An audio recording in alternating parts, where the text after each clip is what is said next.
Perkenalkan, nama saya Nita Takneo, NIM 14 20 12 0021R, kelas KPN 20B.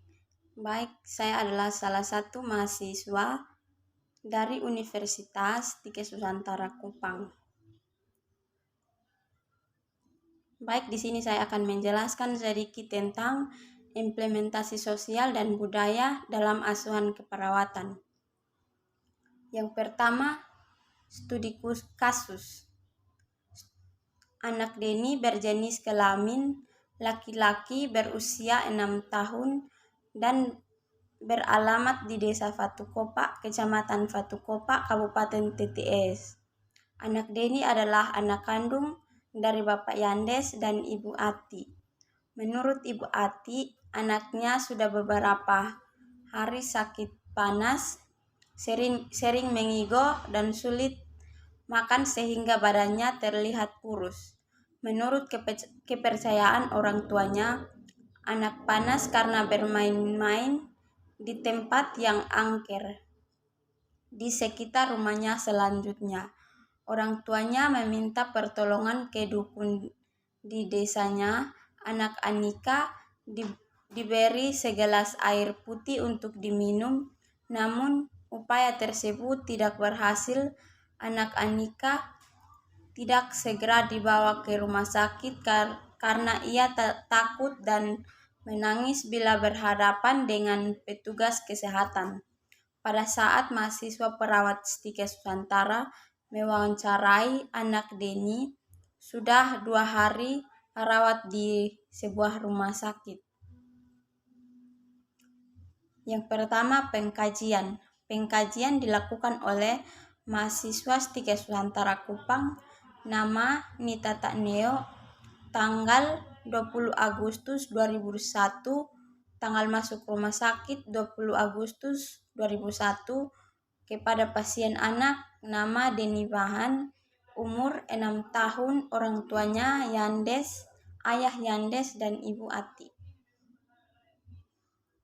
Identitas klien: nama lengkap Deni Bahan, nama panggilan dalam keluarga Deni, umur 6 tahun, tempat dan tanggal lahir Fatukopa, tanggal 7 Juni 2017, jenis kelamin laki-laki, status anak kandung, tipe keluarga inti, pengambilan keputusan dalam anggota keluarga Ati, orang tua, hubungan klien dengan kepala keluarga anak, kebiasaannya yang dilakukan rutin oleh keluarga, kegiatan yang dilakukan bersama masyarakat, turut kerja, bakti, dan lingkungan. C. Faktor kebijakan dan peraturan rumah sakit yang berlaku. Yang pertama, peraturan dan kebijakan. Berkenan dengan jam berkunjung pagi pukul 11 sampai 13.00 sore, pukul 16 sampai 18, hari libur pukul 09.00 sampai dengan 14.00 dan 16.00 sampai dengan 18.00. Yang kedua, jumlah anggota keluarga yang boleh menunggu 1 orang. Yang ketiga, hak dan kewajiban klien yang harus dikontrakan klien oleh rumah sakit. Hak pasien adalah memperoleh pelayanan kesehatan yang baik dan pengakuan tentang sakitnya. Kewajibannya adalah memperoleh kesembuhan dan tidak menularkan penyakitnya kepada orang lain. Yang keempat, cara pembayaran untuk klien yang dirawat di rumah sakit adalah BPJS. Faktor pendidikan. Yang pertama, latar belakang pendidikan klien, yaitu belum bersekolah. Yang kedua, tingkat pendidikan klien. Yang ketiga, tingkat pendidikan keluarga sekolah dasar bapak dan ibu hanya tamat SD. Jenis pendidikan: Yang kelima, kemampuan klien belajar secara aktif dan mandiri tentang pengalaman sakitnya sehingga tidak terulang kembali. Orang tua tidak mengizinkan kalau anaknya sudah sembuh untuk bermain di tempat yang angker dan hujan-hujanan. F. Pemeriksaan fisik. Yang pertama, inspeksi. A. Mata agak menonjol. B. Wajah bulat dan terlihat pucat. C. Kepala, rambut agak kemerahan. D. Abdomen, perut bulat. E. Kulit agak bersisik. Keadaan tugor, kulit normal. Yang kedua, palpasi. Pembesaran hati tidak ada. Yang ketiga, auskultasi bising usus 16 kali per menit. G. Pemeriksaan penunjang. Yang pertama, pemeriksaan darah, trombosit. Pemeriksaan urin tidak dilakukan. Uji fal hati tidak dilakukan. Yang ketiga, EKG tidak dilakukan. Yang keempat, ronsen paru yaitu tidak dilakukan. Yang kelima, tekanan darah 110/70. Yang keenam, suhu atau pernapasan 36 sampai 50 derajat Celcius dan frekuensi napasnya 24 kali per menit. Analisa data. Yang pertama, Ibu Ati kira-kira mengatakan bahwa anaknya sudah beberapa hari panas.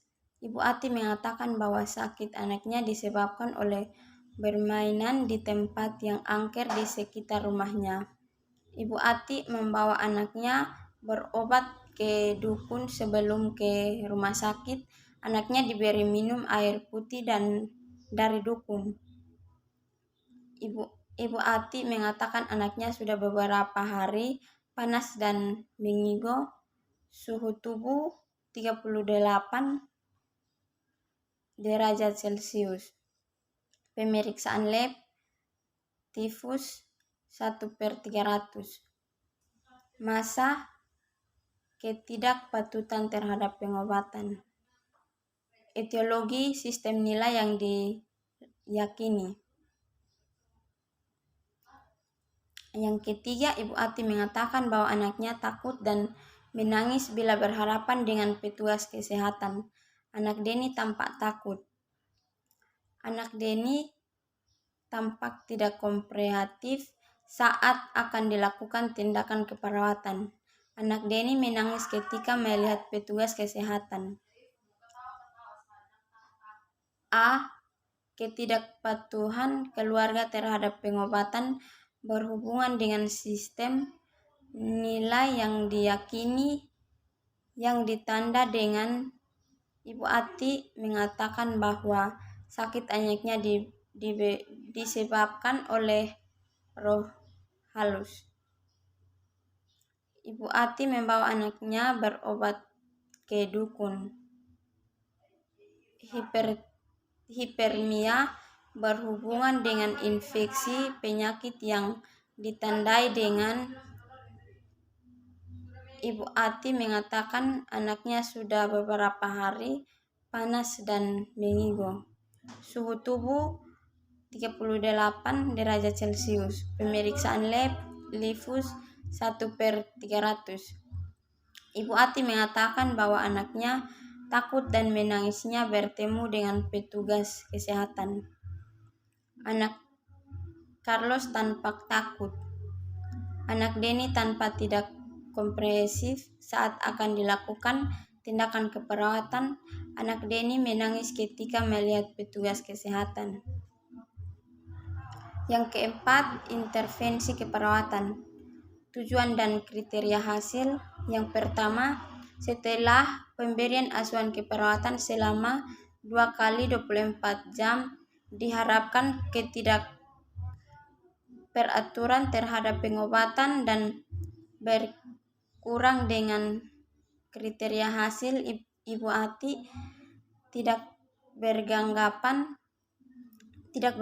bahwa sakit panas dan mengigo anaknya bukan karena roh halus, Ibu Ati akan membawa anaknya langsung berobat ke petugas atau institusi kesehatan tanpa dibawa ke dukun lebih dahulu.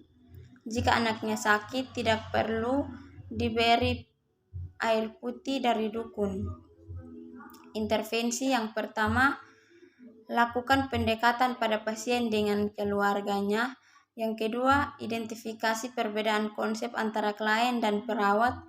Yang ketiga, bersikap tenang dan jangan berburu-buru saat berinteraksi dengan klien. Yang keempat, diskusi kesengajaan budaya yang dimiliki klien dan perawat. Yang kelima, beri kesempatan pada klien untuk memahami informasi yang diberikan untuk melaksanakannya. Yang kedua, setelah dilakukan asuhan keperawatan selama 3 kali 24 jam, diharapkan klien dapat mempertahankan suhu tubuh dalam batas normal dengan kriteria hasil.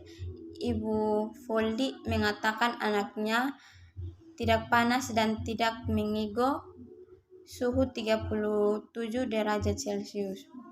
Yang ketiga, setelah dilakukan asuhan keperawatan selama 1 kali 24 jam, pengetahuan ibu berhubungan dengan sosial dan meningkatkan dengan kriteria hasil. Ibu Ati mengatakan kalau anaknya sudah tidak sakit lagi jika didatangi oleh perawat.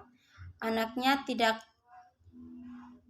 tampang bingung, anaknya tampak dapat kooperatif saat akan dilakukan tindakan keperawatan.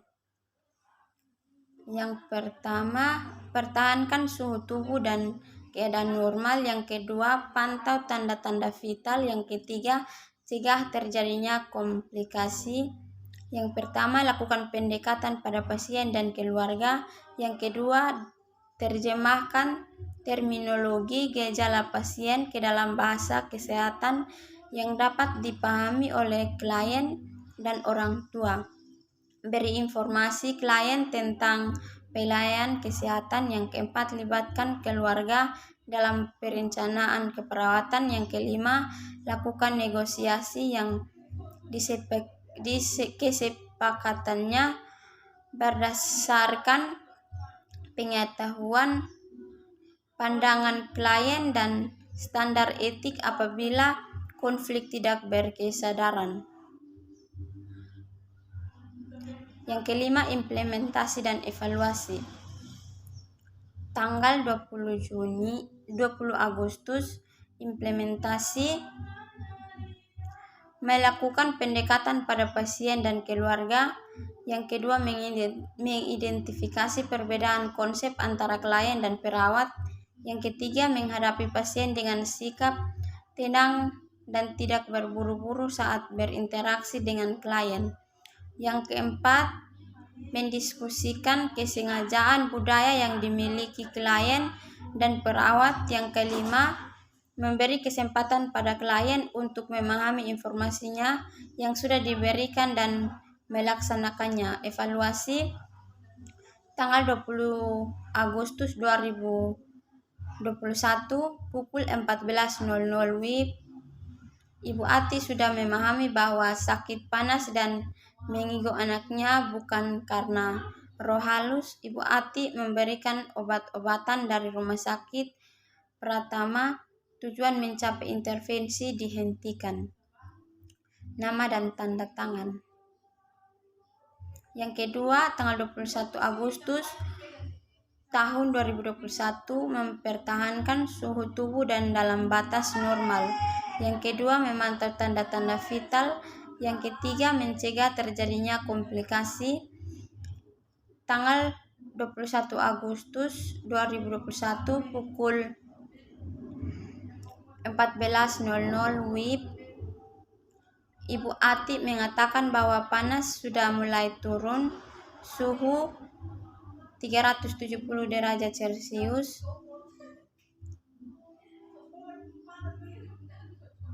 Yang pertama, pertahankan suhu tubuh dalam batas normal. Yang kedua, pantau tanda-tanda vital. Yang ketiga, mencegah terjadi komplikasi.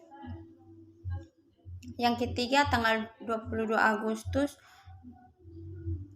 tahun 2021 jam 9.00 WIB. Yang pertama, melakukan pendekatan pada pasien dan keluarganya. Yang kedua, menerjemahkan terminologi gejala pasien ke dalam bahasa kesehatan yang dapat dipahami oleh klien dan orang tua. Yang ketiga, memberikan informasi pada klien tentang sistem pelayanan kesehatan. Yang keempat, melibatkan keluarga dalam perencanaan keperawatan. Yang kelima, melakukan negosiasi yang kesepakatan berdasarkan pengetahuan biomedis, pandangan klien dan standar etik apabila konflik tidak selesaikan. Tanggal 22 Agustus tahun 2021 jam 14 WIB, Ibu Ati mengatakan kalau anaknya sudah tidak takut lagi jika didatangi oleh petugas kesehatan. Anak terlihat kooperatif saat akan dilakukan tindakan keperawatan. Tujuan tercapai, intervensi dihentikan. Perawat juga berkomunikasi dengan klien dengan menggunakan bahasa yang mudah dipahami oleh klien. Kemudian menerjemahkan istilah kesehatan yang terkait penyakit yang dialami pasien, baik itu definisi, tanda gejala maupun kepada orang tua atau keluarga ke dalam bahasa kesehatan yang mudah dipahami. Perawat memiliki kewajiban untuk memberikan informasi pada klien tentang sistem pelayanan kesehatan, kemana saja klien bisa mendapatkan pertolongan, pembiayaan, pengobatan dan perawatan, dan cara mendapatkan pembebasan biaya keperawatan atau pengobatan jika klien mengalami masalah dengan kesehatannya. Keluarga juga harus terlibat dalam perencanaan perawatan. Jika perlu dilibatkan pihak ketiga yang sekiranya dapat menjelaskan kondisi pasien kepada keluarganya agar tidak menimbulkan kesalahpahaman. Apabila ternyata konflik tetap saja terjadi antara perawat dan klien, tetap berpegang teguh pada keyakinan yang dimilikinya. Perawat dapat melakukan negosiasi melalui kesepakatan berdasarkan atas pengetahuan biomedis serta pandangan klien dan standar etik yang berlaku. Terima kasih.